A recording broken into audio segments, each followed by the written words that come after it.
Hi, I'm Dave England, host of Wine with Dave. This week is Racism Week. It's Wednesday, June 10th, episode 50. Can you believe it? I've made it to 50 episodes. All I ask is you have an open mind and an open heart and ask a lot of questions.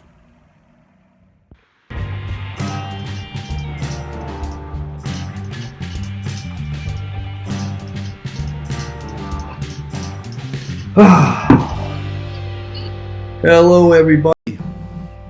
How is everyone on a Wednesday, June 10th? What a day. What a day.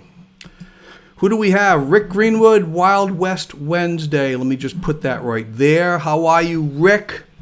You're the man. Good seeing you again.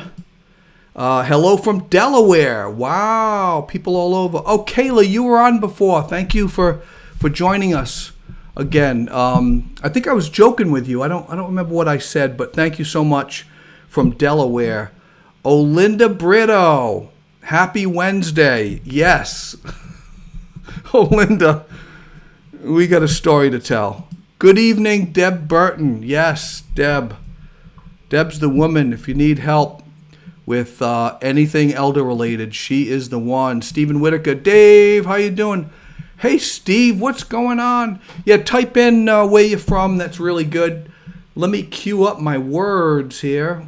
You are watching Racism Week, and this is Wine with Dave. I'm Dave England, your host, as it says right over there.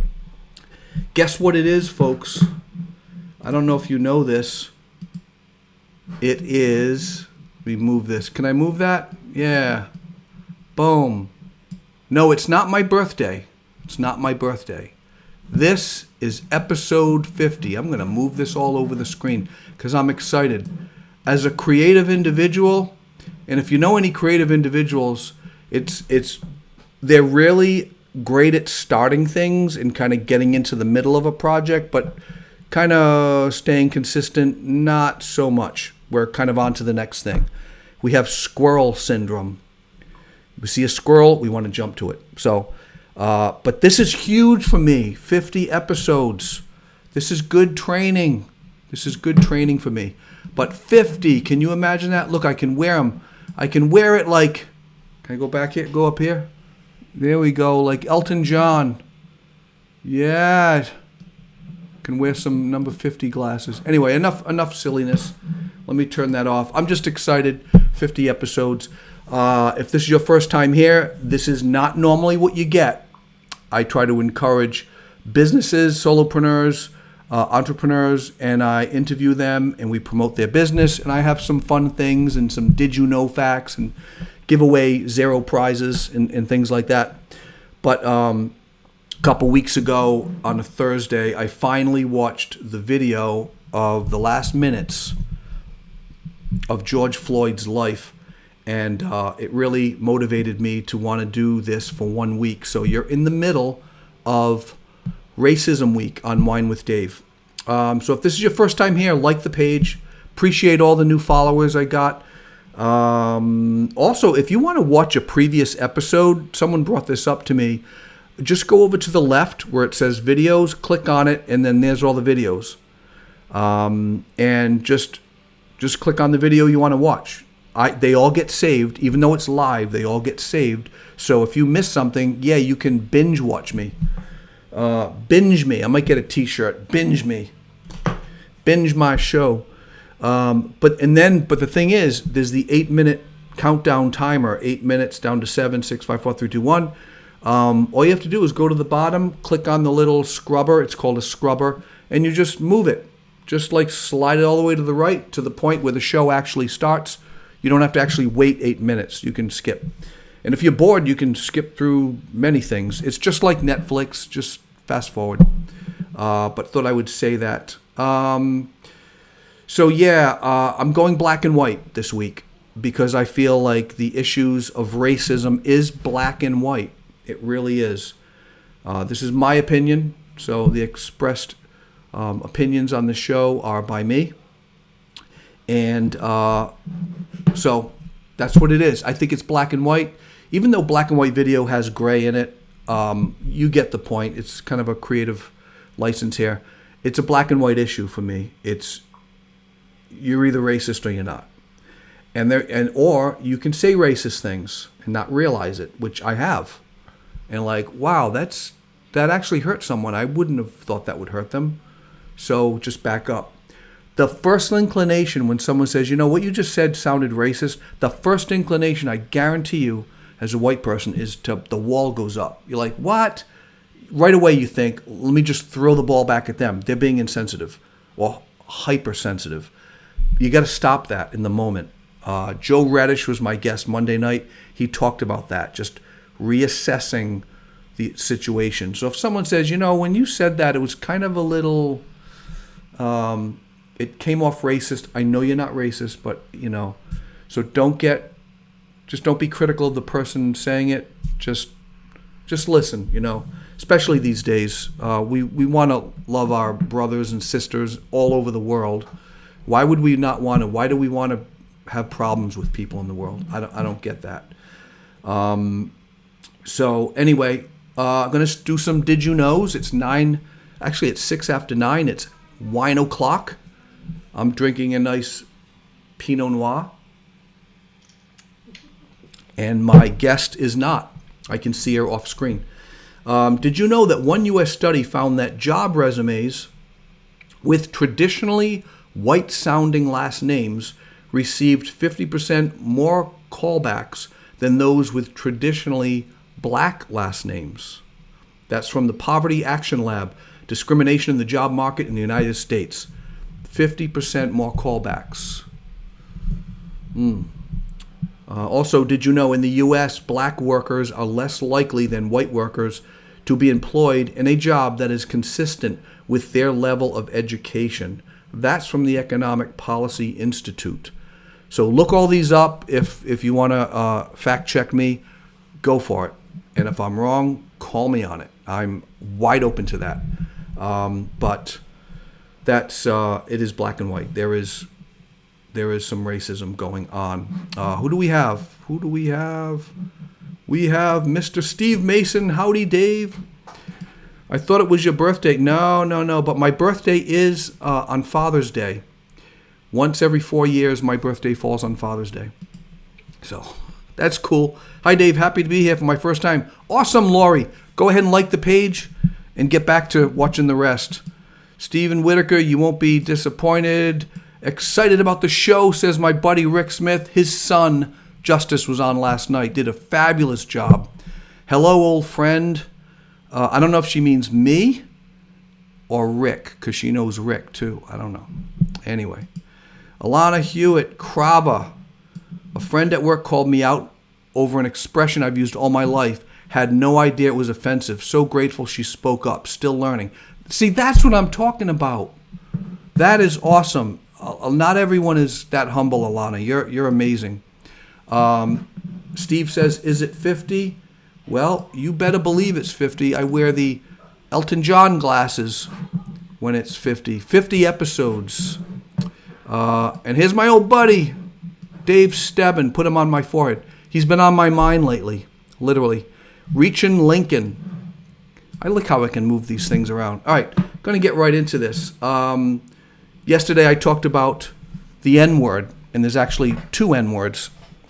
And it worked out where I saw these teenagers on the beach, and they insulted my dog and called me an N-word. But it was the other N-word. And I won't get into it. You'll have to listen to yesterday's Wine with Dave, Tuesday night. And I approached him and all that. I won't get into it, but watch it. It's really interesting. But tonight we're not going to talk about the N-word. Instead, we're going to talk about the Confederate flag. Breaking news. 3 hours ago, NASCAR is banning all Confederate flags at all races throughout the United States and all events throughout the United States. I'm going to read NASCAR's statement. The presence of the Confederate flag at NASCAR events run contrary to our commitment to providing a welcoming and inclusive environment for all fans, our competitors, and our industry. NASCAR said in a statement on its website, hours ahead of its race Wednesday night in Martinsville, Virginia, which is happening right now. The cars are revved up, they're cranking, they're running, people are having a great old time. So I don't know what the mood is in that crowd tonight in Martinsville, Virginia, but everyone showed up there tonight and they've got a lot to say. Bringing people together around a love for racing and the community that it creates is what makes our fans and sports special.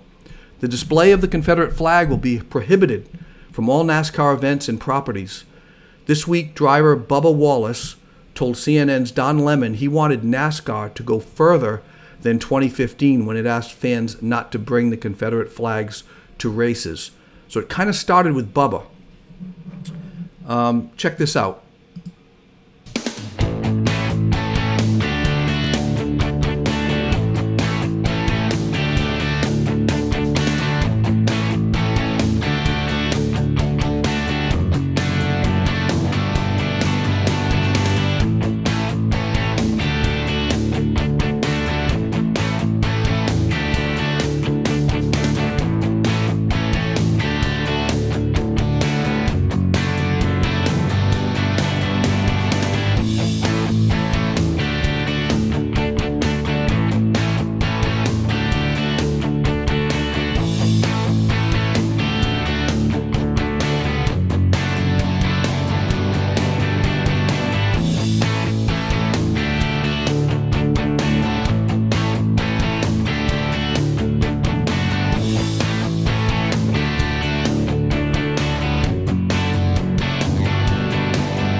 There you have it. That was taken from a Confederate Flag Facebook page.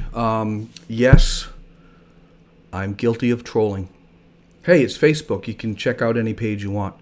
But I wanted to see what they had to say. And you know, I'm open to having people correct me on this, but I don't even know if it's so much a racist thing as much as it is you can't tell me what to do. You know, because what if that one person said, I really hope NASCAR loses all their fans. I really feel like in the hearts of men and women, we don't like to be told what to do.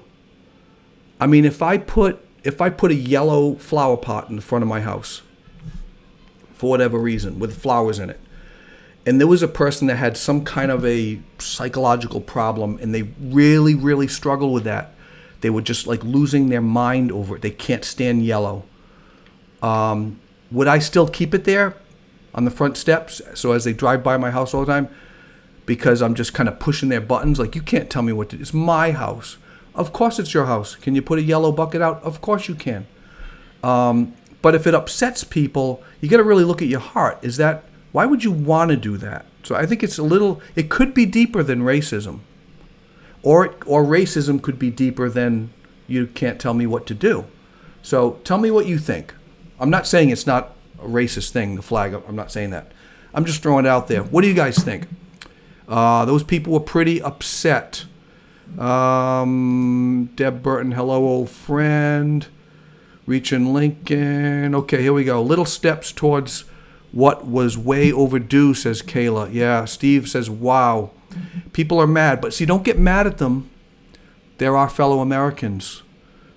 Try to understand where they're coming from. I'm learning a lot. I am really learning a lot here. Sal says, people fought and died against soldiers defending slavery under that flag. Yeah, and that's why I personally think it is offensive. But is it really just the flag, or is it something deeper? Anyway, talk amongst yourselves. Say what you feel. I'm going to put it on the screen and we can talk. That's what it's about. Racism Week, right? Steve says, not the same analogy. One person doesn't like yellow. How about if yellow is offensive to all Polish people? Well, yeah, I mean, that's my point. If it was not just one person, but even 100 people. Emotions are high. Oh, yeah. Europe doesn't still display Nazi flags for your... Oh, yeah, that's... Okay. I mean, I know, I'm just throwing a thought out there. Not that I fully believe it's not a racist thing to have a rebel flag. I do think it is. But I'm also thinking, what is everyone who wants to fly that? Are they all racist? Something tells me maybe it's ignorance and they just don't like to be told what to do. I don't know. Because I don't know. I haven't interviewed every single person who flies one of those. Have you? I'm just kind of throwing that out there. But I do care what you think. So, Europe doesn't still display. Yeah, we already saw that. I'll keep displaying that.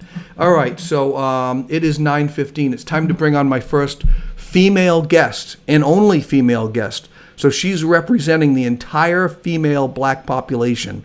I hope she doesn't feel nervous about that. She's laughing in the other window. So ask away. Ask any questions you want. Let's talk about that. Kayla says, I think it's something deeper in what it represents. Yeah. Okay, so here we go. You ready? Tonight's guest, Kristen Wilson. I've known Kristen for over 30 years. I had to add it up. She's a professional caregiver with the elderly and people with disabilities. Passionate about her family and her faith. She never thought this would happen to her, but she recently became a politics junkie. And I want to introduce you to Kristen Wilson, the one and only. How are you? Hey, Dave. How are you? Oh, you're doing good, but hold on. I forgot to change your name. Kristen Wilson. All right. Sorry about that. There's your name. You were Justice Smith for like 5 seconds. How are you tonight? How you doing? I am doing pretty well tonight. Pretty well, yeah? Yeah, I'm encouraged by that news of the Confederate flag being taken down. Mm-hmm. I think that people are starting to wake up and hear what black people have been talking about for hundreds of years. Mm-hmm. I mean, over the past, in my lifetime, everyone knows about the civil rights movement, but more recently, it seems that our country has gone backwards in a lot of ways, and it's really hurtful to a lot of people. So when I hear something like that, like the Confederate flag was taken down, or rather that NASCAR will not display it, I said, oh, good, they're hearing us. And people have the right to fly the flag. Fly the flag. That'll be in the bloopers. Quickly. They have the right to do that if they want to, but I think if we want to be sensitive to one another, and it's hurtful, unless you deliberately want to be hurtful, why would you display that flag? That's kind of my point. It's a side point, but it is also a point. Why would you want to do that? Whether it's a flag or a flower pot, but, Right. Lori Withy says, hi, Kristen. Hi, Lori. Alana Hewitt, hi, Kristen. Rick Smith, no pressure. So you're doing okay. You think we're going back, or do you think that we're going forward, but just things are coming out that's always been there? You really think we're going backwards as a country? Well, and what do you mean by backwards? What do you mean by backwards? I saw a post about a little over 3 years ago, maybe a little over 4 years ago, and it says, when you set your clock back this weekend, don't set the country back 50 years. And I thought, yes, please don't. Mm-hmm. Because we heard some comments that were coming out around election time, and they were memories of the past, things that were said in the past, mm-hmm. the way people acted in the past. And that was supposed to make America great again. And I know, some people, I don't know, maybe it's a little bit of a touchy subject, but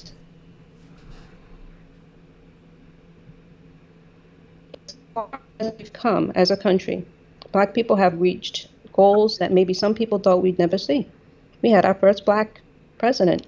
Mm-hmm. I mean, my grandmother would be jumping for joy, Wow. And we saw that, and to me that was huge. We have come so far. And now we're seeing people walking around making racist chants and just being cruel, and we see all these black men being killed and black women as well. And it's painful. Mm-hmm. I mean, a lot of people are hurting right now, including me. And it really saddens me to see that, okay, those people probably were there, but now they feel licensed to come on out. Come out of hiding.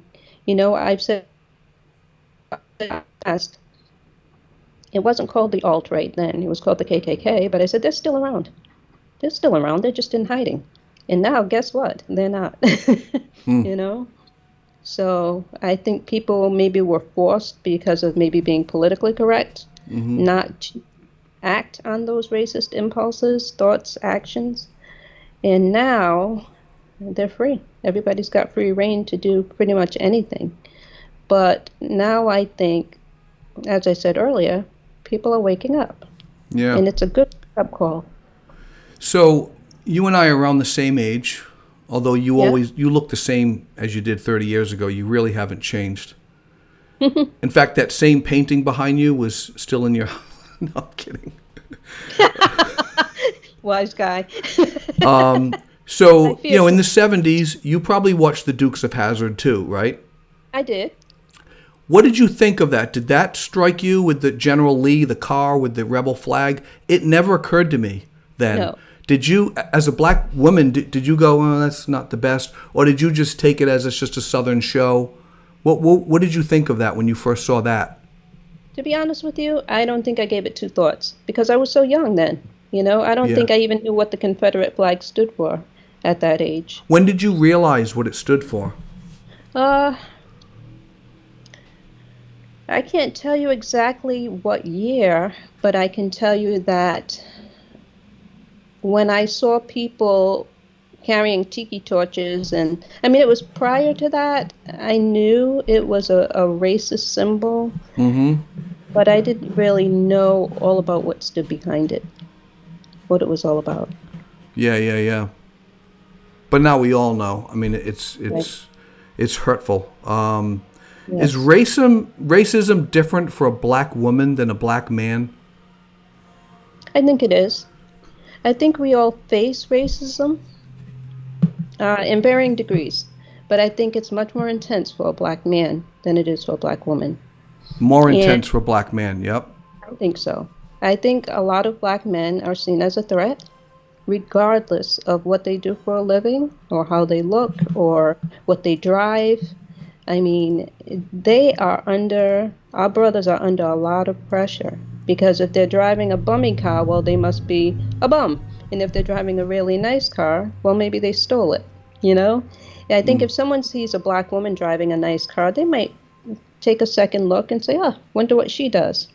If they see a black man driving a really nice car, well, what does he do for a living? Or did he steal that car? Or maybe he's dealing drugs. And So I'll give you an there's example. so there's a prejudice there with men, with black men, where it's not the black men, but from white men thinking, oh, he has that because he deals drugs and he makes money, and there's why he's got the nice Lexus, or he's got a bad car, so therefore he's whatever. But Right, with women, they could be married to someone who's got a nice car. I don't know. So right. is that how you see that? I think that people may see black women, not always, but if a black woman is seen driving a nice car, they say, oh, I wonder what she does for a living. Like I Mm-hmm. went with a client, I drove her somewhere. Now, I don't drive a very nice car, but when I'm at work, I drive my client's car, which happens to be a luxury car. So people look at me, and one man, I actually took her to a funeral, and one man looked at me as if he was very impressed because the car is pretty impressive. But he thought I was her nurse. I was her caregiver, but I think that would be the perception. She must be a nurse. She must be some sort of professional. And for a black man, well, he must be dealing drugs in order to be able to afford that car. Now, my nephew was stopped 4 times in a month. He's a professional. He does photography. He also works with people with disabilities, and he drives a luxury car. Mm-hmm. So he was stopped twice, and that was probably because he was a black man driving a nice car. and he was taking pictures out around the state and in New Hampshire, and he was stopped and questioned and so on. Now, if anybody saw you out there taking pictures, Dave, I don't think they give it a second thought. They say, oh, there's a guy out there taking pictures, but a black man looks suspicious for whatever reason, you know? And he goes through a hard time. He's got a name that sounds foreign, even though he's American. He was born here. So I think that also adds pressure because he was in the Air Force. Every time he flies, he's got to show everything: his birth certificate, his passport, his license, his military. Yeah. Just going through the ringer. But they've done it with black women also. Yep. So now, one woman I know. No, go ahead. One woman who had a clip in her hair, and it caused the sensor to go off when she was going through the drive-through, and she had to go through something really traumatic after that. And all it was a hair clip. And I won't go into details, but it was pretty traumatizing experience, pretty traumatic experience for her. Wow. I can imagine what that would be. So you're a caregiver, you work with disabled people and also elderly. Are you getting the racism thing with elderly people? Just curious. It happens occasionally. We had one particular client. He gave everybody a hard time, but he didn't give me a hard time. Anybody who was black, he used derogatory words and made different sexual innuendos and different things like that. And they asked me, has he ever said anything like that to you? I said, no. You know, I think he says some things that are inappropriate, but I don't think he's really in his right mind. So occasionally it happens. I might get followed. Somebody might ask me to go into the kitchen and get something and then say, where'd she go? The other one comes in and says, where'd she go? Where is she? You know, almost if I'm not right, then I must be doing something wrong, you know? Yeah, where'd she go? Yeah, I was walking my client's dog, and it's an affluent neighborhood. And as I was walking him down a hill, we walked back up, and I saw all these political signs. And all of a sudden, I started to feel a little anxiety. I said, okay, just relax. It's just a sign. It doesn't really mean anything. Another time I walked down the hill, and there were a bunch of men standing there. And I thought, well, maybe we're not going down that hill today. So I turned around and I walked backwards. On a third occasion, the police pulled up. I heard sirens. My heart started pumping. And I thought, oh, my goodness, are they coming for me? And I said to myself, just relax. Come on, they're not coming for you. They pulled right up to me. They stopped.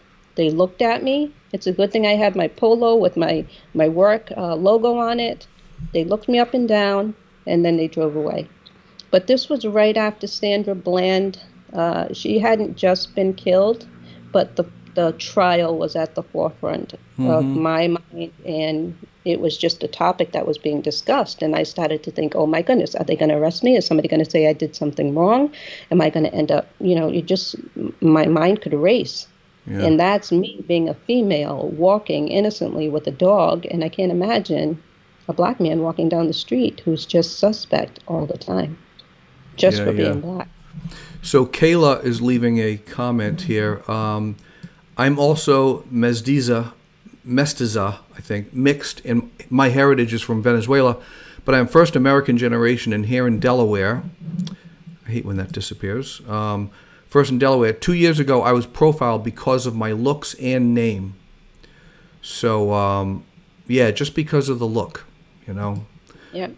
Rick Smith, I agree. It's why I haven't purchased a luxury car for that reason. That's, that could be funny, but that could be not funny at all. I mean, imagine that. You're living in America, the land of freedom. If you want to buy a luxury car, buy it. But then Rick is feeling like, if I buy a luxury car, what are they going to think of me? That's horrible. Right. Rick is actually Justice's dad, so...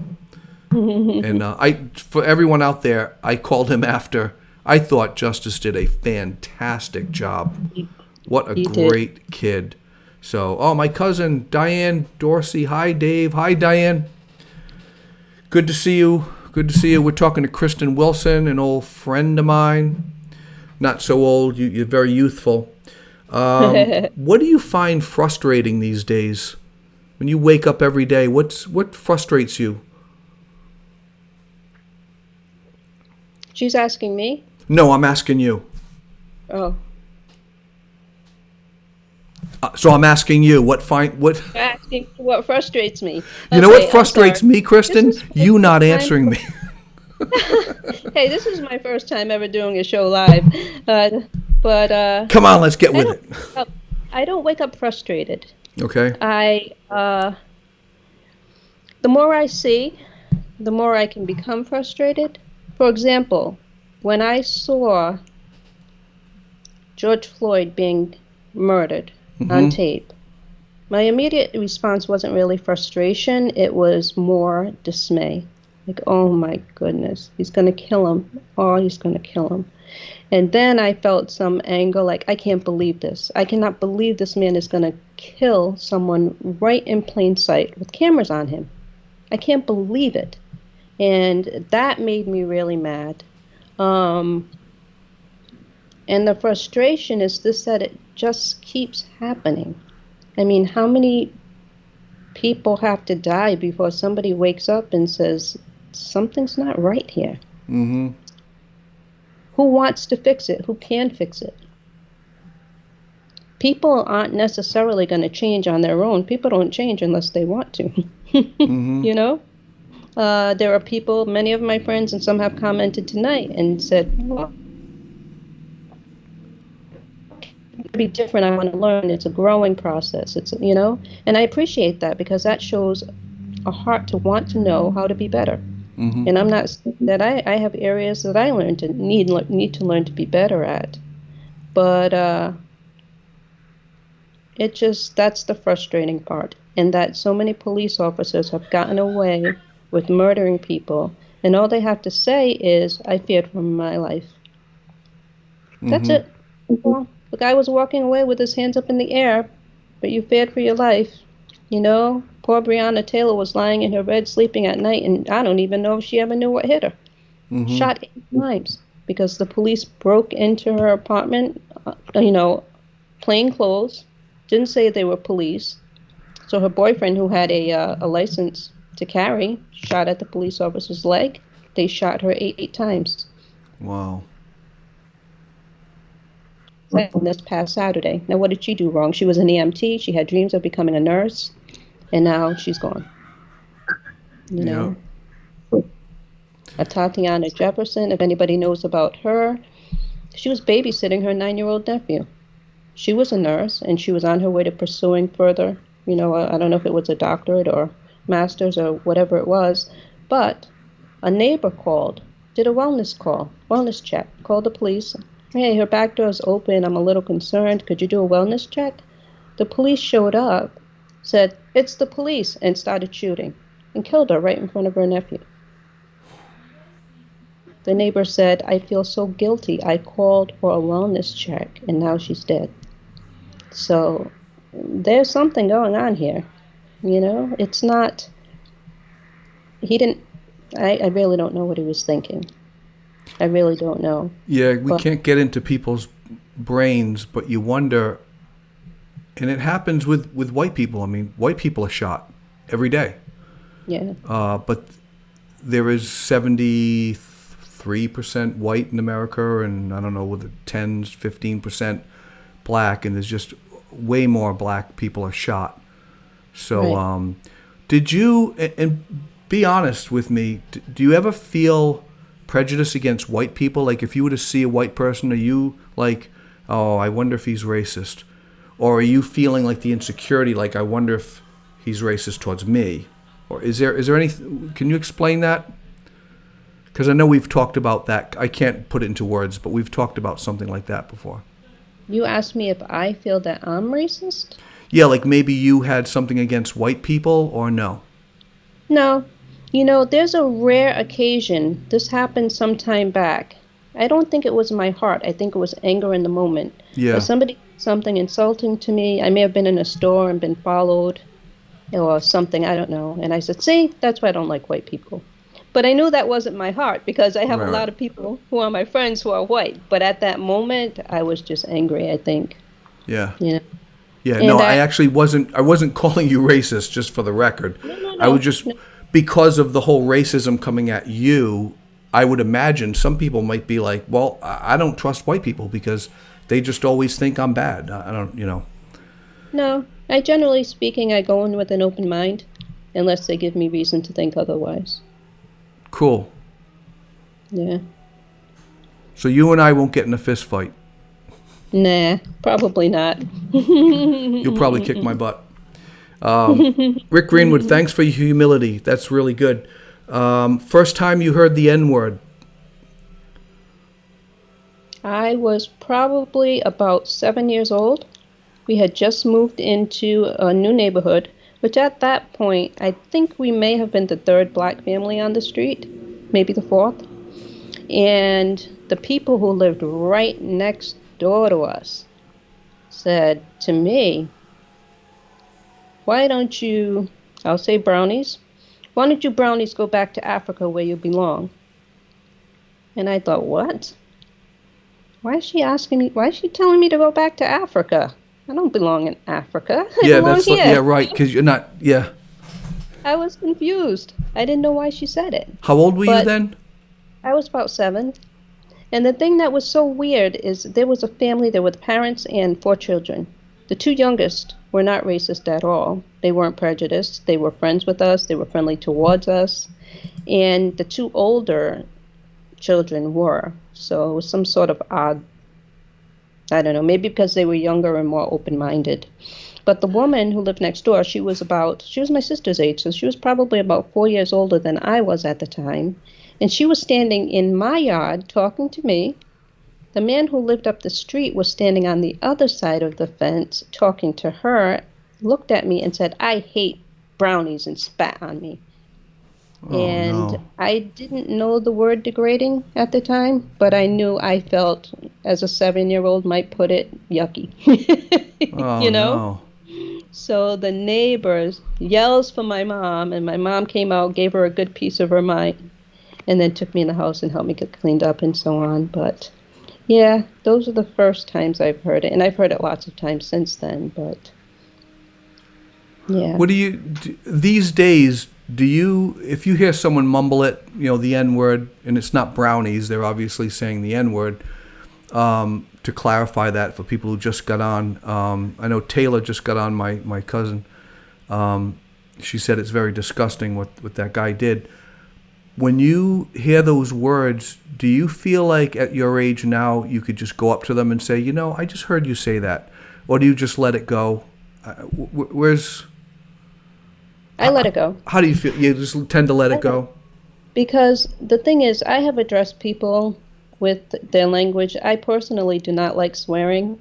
And I have people, I love them to death, but I have people in my family who I think swear without even realize they swear. So they're swearing because they swear so much, And at one point, I was with a bunch of relatives, and they were just having a conversation around the table, and every third word was an F-bomb. And I said, hold on. Does anybody around here know how to speak a sentence without throwing an F-bomb? Yeah.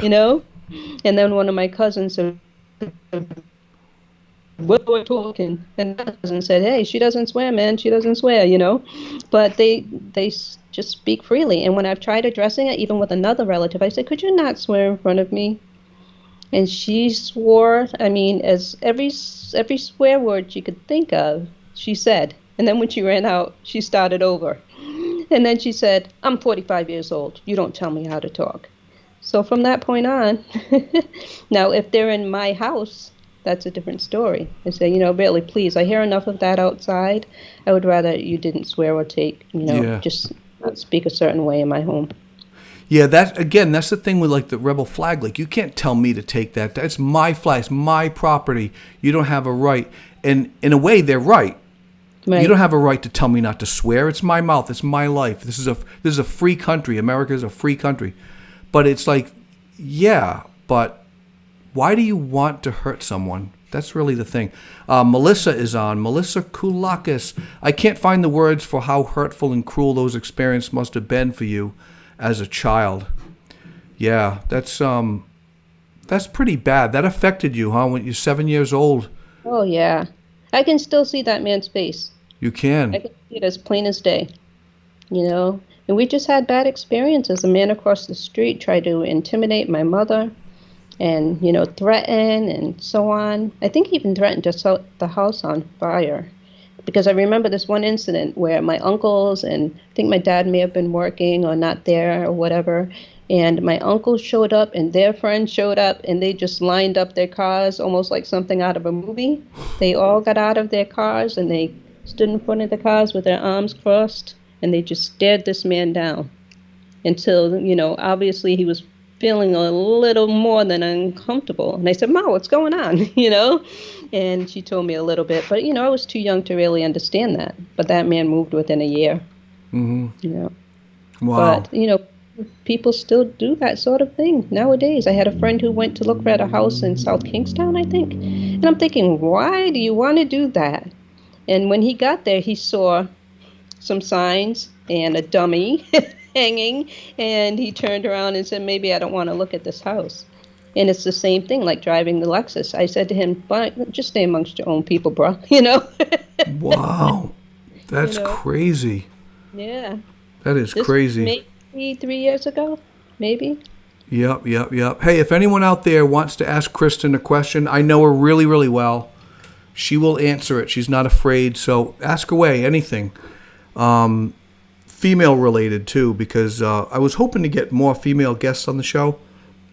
5 days in a week. I tried. How do you break that up evenly? But Wednesday we have half a woman, half a man, and then the other 2 and 2. But I'm glad you came on the show. You're brave anyway. You've always been that way, but also you're frail. You get hurt, and I know it's got to be tough. Just being brought up in America, and just because of the color of your skin, someone is spitting on you. That's what you do that to a floor mat. I mean that's disgusting. It was. That is really disgusting to do. You don't even do that to a dog, and right. That's got to be horrible. It was, especially when I was standing in my own backyard and nobody invited him over. Yeah. Yep. As I'm talking about it now, it's making me a little tearful, and that was a really long time ago. But sometimes we take the Band-Aid off of an old wound or pick the scab, and you go, you know what? That's still a little sore. Yeah. Yeah. Well, sorry for staying on that subject, but I do appreciate you talking about that. Deb Burton is asking, that was an interesting comment. Just stay with your own bro. How do we break down these barriers?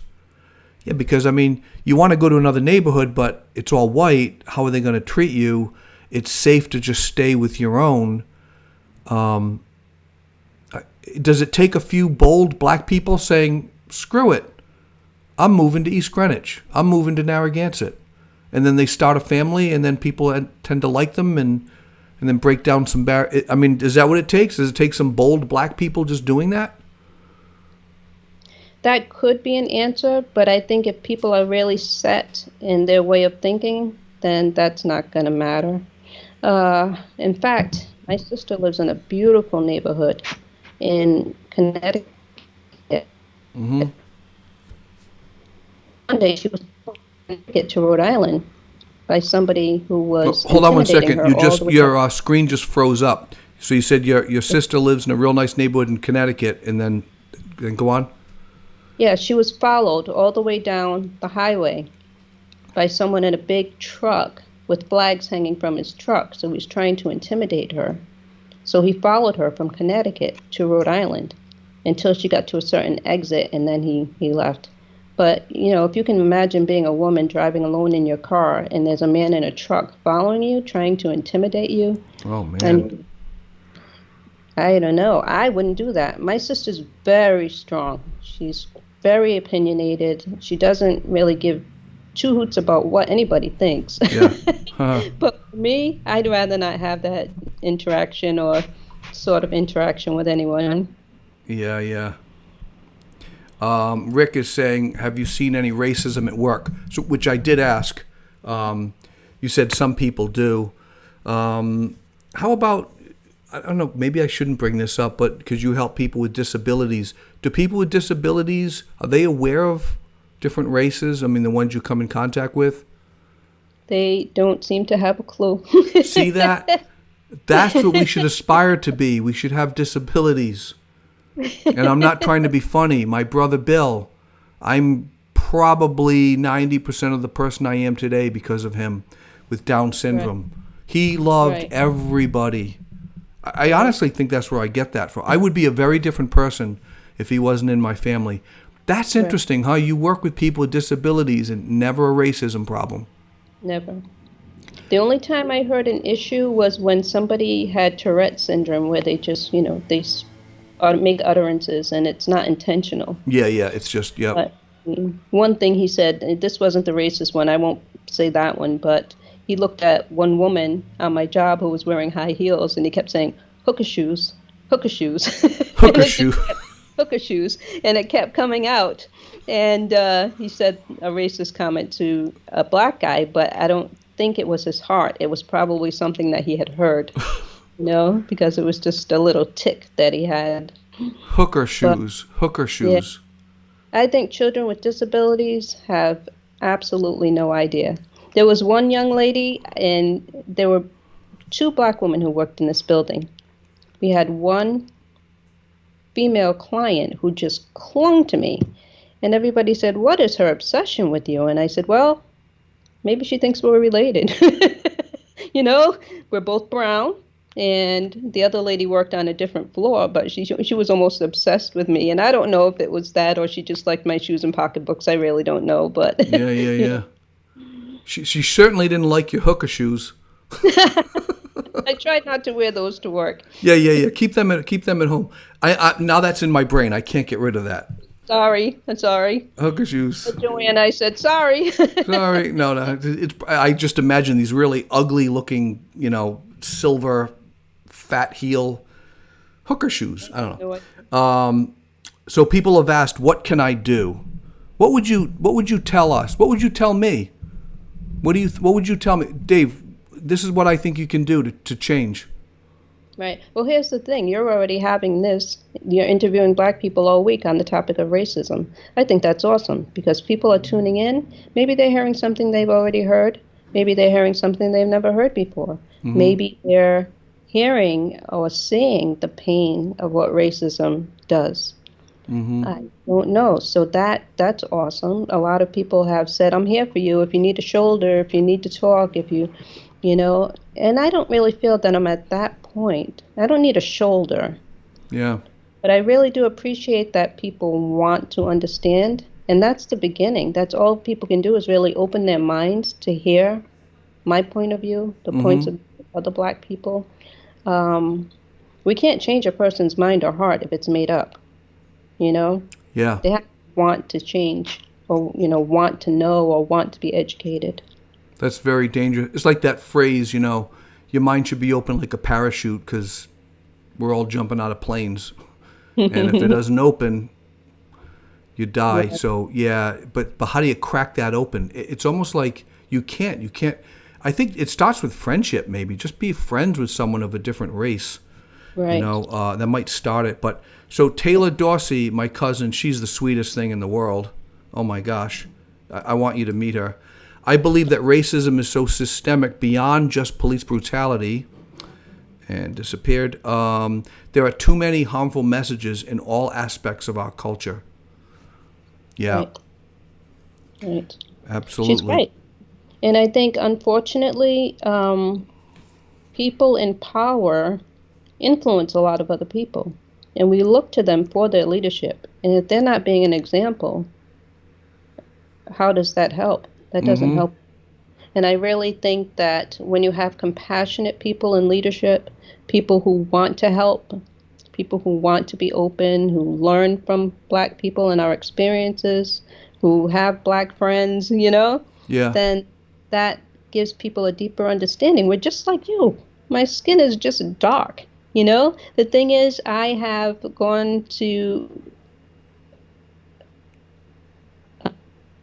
where I have a lot of white friends. And I talk to them as if they're my friends. I don't stop and think, oh, there's my white friend, there's my black friend, there's my Hispanic friend, I don't think about that. I know. I see you as Kristen Wilson. You're just who Right. you are. You know. Right. And I'm black. So here's something. I'm going to put it on the screen, but I got a little teary-eyed as I read it. It Okay. took just a second. So Okay. this is from Melissa. One of my sons, who has a couple disabilities, doesn't understand racism, to our point. When he was 10, he came home from school and asked me if he was a white person. Oh, man. Thank you so much for sharing that, Melissa. Was that Christopher? Yeah. It's like hard. They're so innocent. They don't see skin color. I mean, you see it, but he doesn't think it negatively or positively. It's just a person. My mother told me years ago that she told me about the first time my brother Bill knew he was mentally retarded. That was what you called people with Down syndrome back then. Now it's special needs. But they were at the mall. They were at the Midland Mall when it was the Midland Mall before the Rhode Island Mall. And he might have been 10 or 11. And they were walking. They were on the second floor, where you walk around the concourse there. And there's all the storefronts. And there's posters in the window. And one of them, there's some like Rhode Island Blood Bank and all these different posters. Well, one of them was on Down syndrome. And Bill stopped and kind of jerked my mom's hand, and she stopped. And he looked at the poster, and then she looked at him and looked at the poster and was like, oh, in a big face, the photo of a big face of a Down syndrome boy.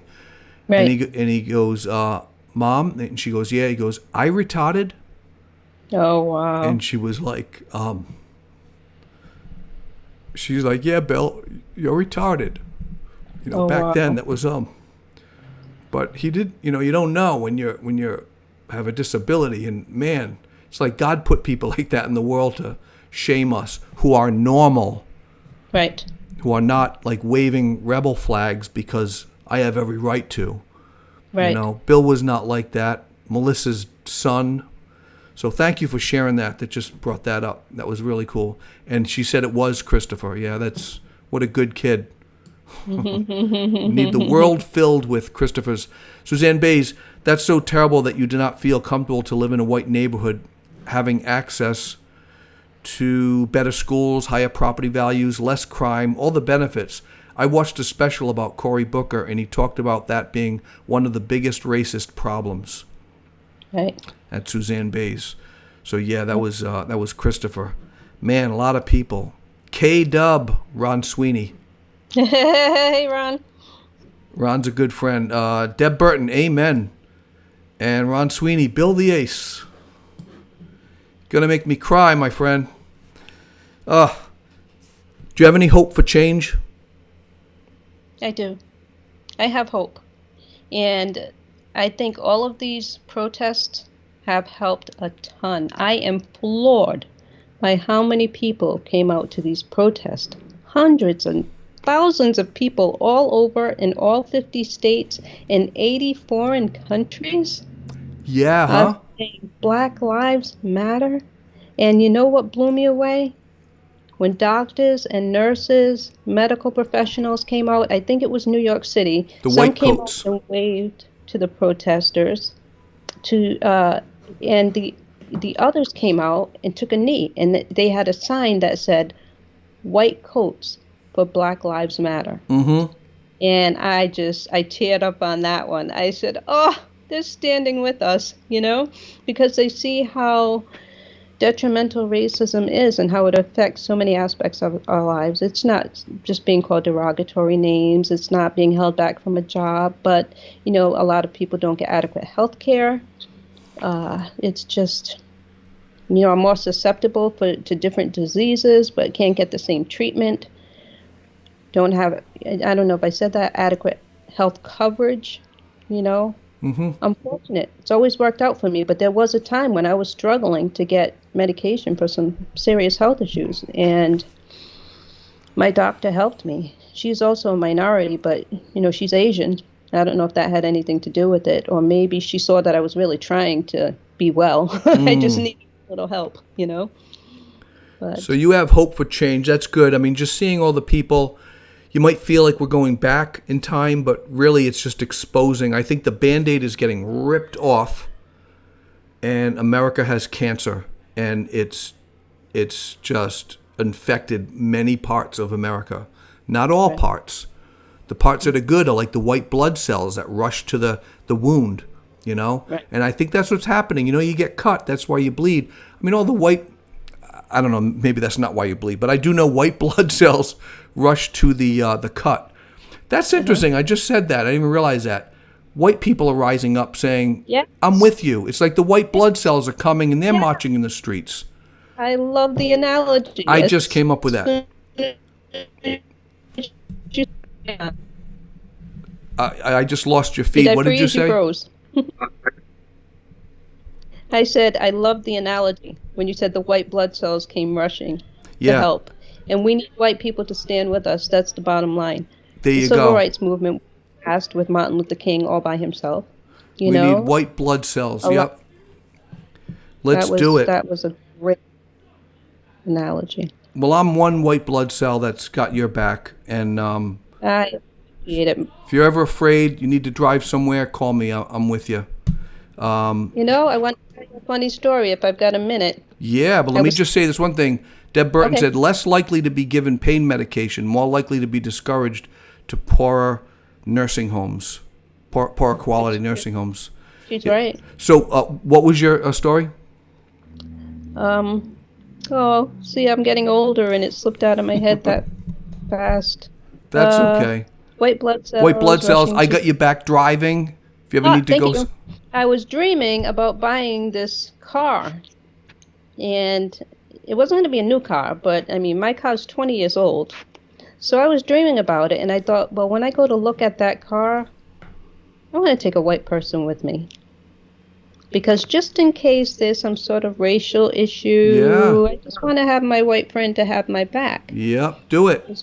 Thought, and I also did a search of the company to see how many black people work there. I said, they've got 3 black people working there. Okay, it's probably all right. But it's a shame that we have to think that way. You have to think that way, yeah. Yep. Call me up if I'm free. I'll go. All right, cool. I kind of understand some salespeople a little bit. I'm not a great negotiator, but I know when they're flim-flamming me. You know. Right. So, Kristen, thank you so much for being on Wine with Dave, the Racism Week. I forgot the name of the show. Thank you so much. So anybody have some closing comments for her? Put them in there. Let's see. Melissa has a long one here. Have you experienced racism between people of color towards each other, like people from different countries? It's something I've observed, and I wonder if it's a result of ultimately white systemic oppression that has influenced some black people to also adopt racist attitudes. Well, I don't know if I would call it racism, because to be racist, the person who is racist has to be in a position of power to oppress someone else. Black people aren't really in that position. So now, a black person, so an African American, which is, I don't know if that's even the name now, but born in America, and then they might not be racist against someone who's just in right off the boat from Liberia. I don't think so. That's not considered racist to you. Right, and I think maybe with older people, I'm not sure. You know, they might make a comment like, "Oh, so and so came here, and now they want to take over." And I said, "Hey, wait a minute. What did you just say? Why did you say that?" Yeah. Or this particular group of people just took over this part of the neighborhood, and they have all these stores. And I said, well, I can't hold that against them. I've never had one inkling that I wanted to open a store or a restaurant.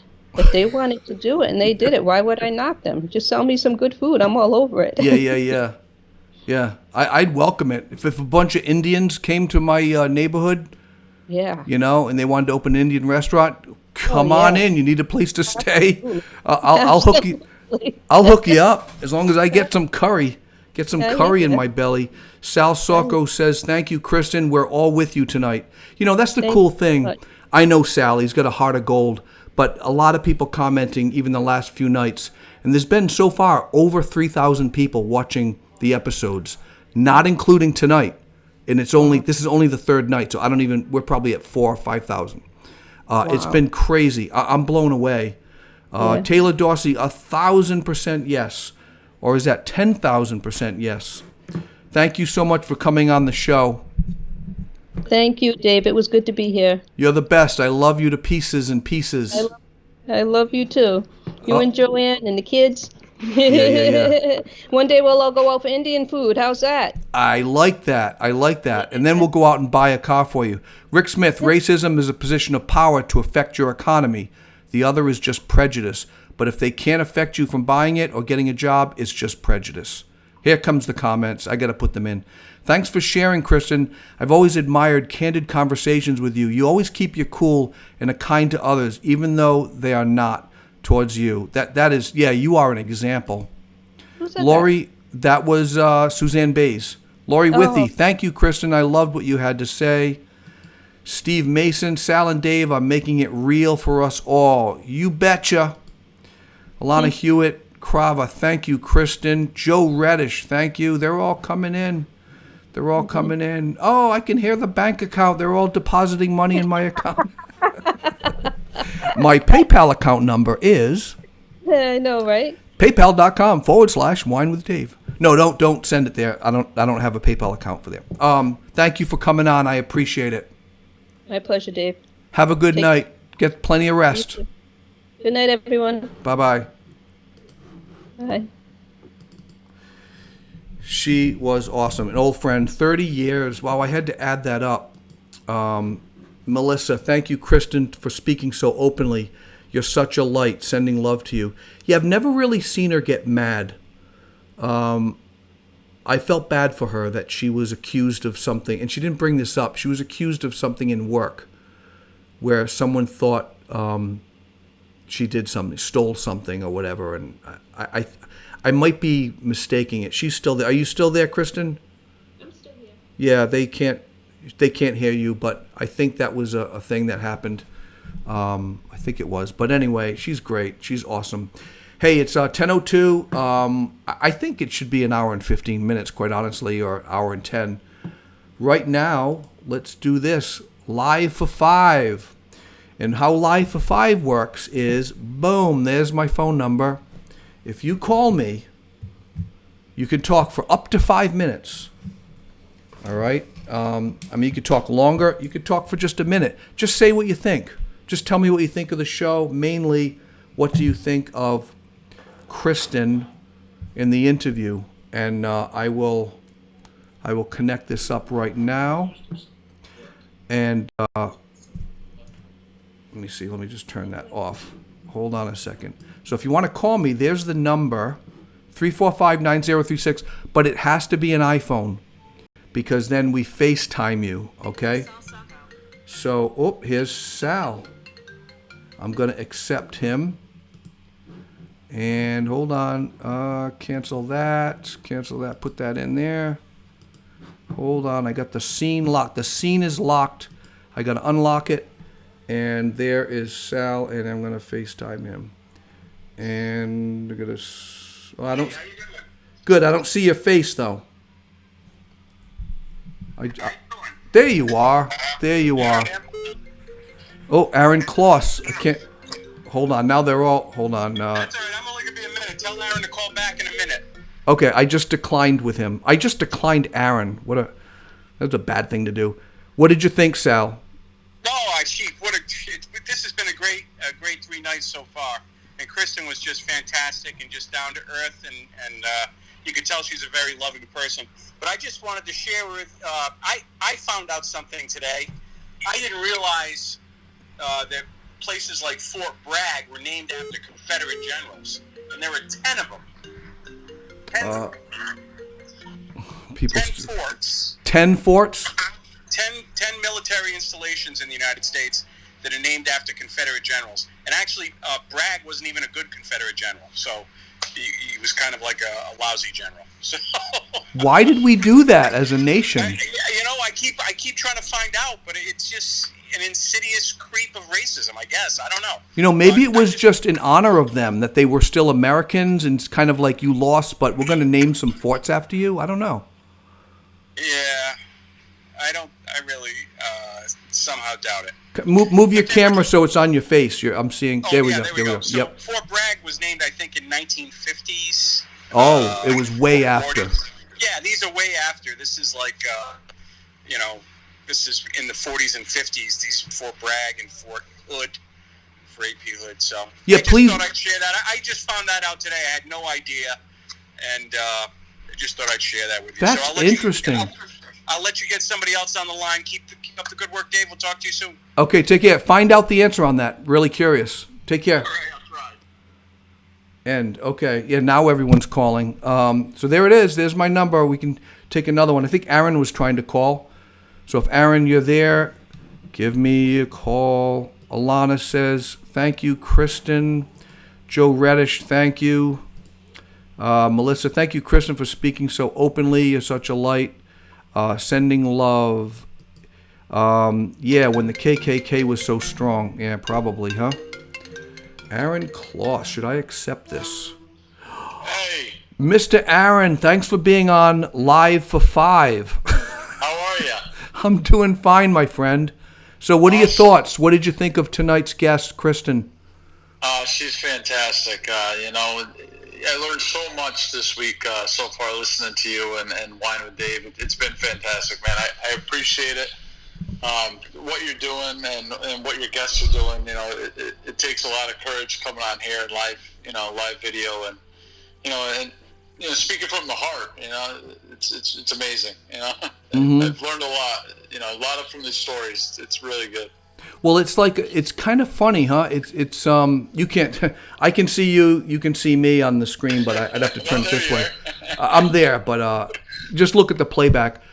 Just having a conversation with anyone black is very eye-opening right now, and it's just it's soothing. White people need that. We need to hear from other Americans. Sorry, I'm not getting choked up. I'm just losing my voice.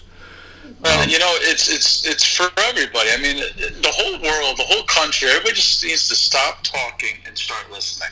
Yep. I mean, that's what's going to change things. Everybody's got an opinion. Just put your opinion aside for a little while and just start listening to other people's side of the story just for once, Not everything has to be, left or right, just try to listen to the other side for once, and you'll start to get an appreciation of where people are coming from. Yeah. There you go. Thank you for coming on. That's awesome. And I'm glad you've been listening. I know you've been listening. Oh, what are you drinking? Are you drinking something? I got a little Pinot Grigio going. Oh, we got a similar you know what? I didn't do a virtual clink with Kristen. Can I do one with you? Absolutely. All right, let me see. Put it in your left hand. All right. I don't know how do I do this. I got to hold the phone. And I got to hold my microphone. All right, pull it closer to you. Okay. All right. No, in your left hand. I got this down to a science. I got this down to a science. Hands. There we go. You got to switch hands. There we go. All right, ready? So 3, 2, 1, and you move it to your right shoulder and no further. Ready? Sounds good. 3, 2, 1. Boom! Nice virtual clink. Nice virtual clink. Nice. Hey, I'm glad to call you a friend and a fellow white blood cell. All right. Sounds good, my friend. I will see you tomorrow. Thanks a lot. Yep. Keep up the good work. Absolutely. Rush to the wounds of America. Take care. See you tomorrow. Absolutely. Bye-bye. Bye. That's cool. All right. That's how it works, see? That's how it works. Live for 5. You just call. I kind of like Live for 5. It's taken off. I was a little bit depressed when I did it the first night, like no one called. And then my buddy Rick calls, which he's always there for me. He's always got my back. And he's like, I feel bad. I don't want to be the only one calling. I'm like, no, it's, But, yeah, that's how it works. You have to have an iPhone, unfortunately. I don't know why. Google Pixel, it just won't do it. So they should blend that. I think it's Apple's fault. Rick Smith would know that. It's definitely Apple's fault. They won't open it up to accept. But does Google Pixel and Android have a FaceTime type function? I don't even know. Anyway, it is 10:09. I want to get you kids to bed. I want to get you white blood cells to bed, red blood cells, black blood cells, whatever you want to call yourselves. So there was a big monumental news, right? Rebel flags taken off NASCAR. It takes a little bit at a time. Thank you, Dave. This was great. Much love. Yep, the Band-Aid's getting pulled off, my friend. Dave England, the anti-Rush Limbaugh. I've never been called that. Steve is a colorful man. Steve, you got to call me. Maybe you don't have an iPhone. All right, I don't have a joke because this week I usually have closing jokes, but not during Racism Week. There is nothing funny about racism, so I'm not going to. And it's actually making me rethink humor because a lot of humor is sarcastic. And it's sarcastic about people, like blondes. You know, what did the blonde say when she blah, blah, blah, blah? You know, the black guy and the Chinese guy walk into a bar. I mean, just about every joke is about a race, right? So it's really making me think, like, I don't know. But I don't want to say, you know, why the chicken crossed the road, because that's just not even funny. And everyone knows to get to the other side. So, I don't know. Maybe I won't do jokes anymore. I want to be serious. I want to run for president. Will you vote for me? All right.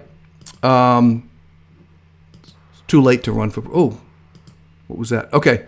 Hey, guys, thank you so much for attending. Tomorrow night is going to be very special. It is Thursday night. Sergeant Wesley Pennington, State Police.